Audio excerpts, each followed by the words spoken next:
Good morning mga kababayan. Hello world. Lalabas po tayo. Bibili po tayo ng tubig. Ayan mga kababayan, shoutout po sa inyo lahat, to all our viewers. Maraming salamat for dropping by at panunood sa mga videos po natin. Gusto ko pong magbigay ng opinyon sa mga kaso ni Sara Duterte mga kababayan.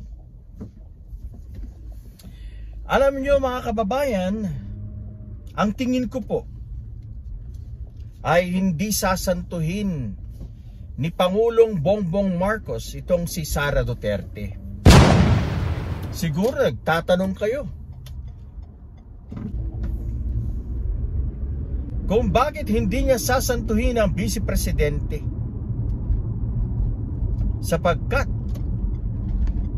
alam po natin na pag pinalusot po niya itong si Sara Duterte or hinayaan niya, at pag ito ay naging Pangulo sa 2028, sigurado, walang mintis, siguradong maghihiganti itong si Sara Duterte kay PBBM mga kababayan. Yan ang tingin ko dyan. Kaya gagawin lahat ni BBM, ang lahat ng kanyang impluensya, ang lahat ng kanyang makakaya to pin the Vice President down. Yan. Kung hindi makuha sa ICC, kung hindi makukulong sa ICC like her father, ay siguradong kakasuhan yan. Kakasuhan, hahabulin under the Philippine Justice System itong ating Vice Presidente. Hindi naman siguro bobo si Pangulong Bongbong Marcos. Ganun na lang ang galit ni VP Sara sa pamilyang Marcos, lalo na sa presidente. Kaya naniniwala po ako mga kababayan na she will get even to the president if she will be elected president in 2028. Kaya by all means mga kababayan, gagawa po yan ng ways or paraan para makapaghiganti, para mabalikan ang Pangulong Bongbong Marcos. Sa ating Pangulo, dapat seryosohin niya ito. Dahil pag nakalusot si VP Sara at nanalo sa 2028, delikado. Baka ipakulong din niya itong si BBM kung sakali. Sa tingin po natin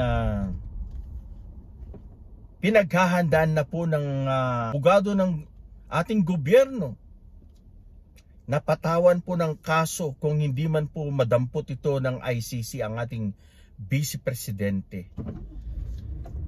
Gagawan po nila ng paraan yan.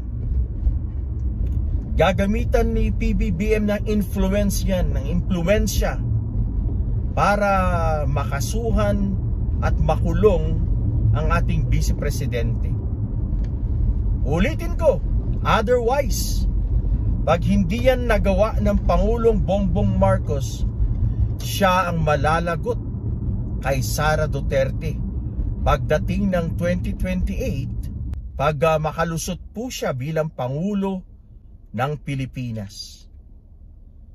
Kaya hintayin po natin. For alam ko na matalino ang Pangulo at hindi niya po hahayaan na makakalusot, that VP Sara will get away from all these issues, itong mga kaso na to. Siguradong ipapakulong niya yan. Maybe he's not doing it indirectly, pero meron po siyang mga tao, mga opisyales na gagawa sa trabahong yan.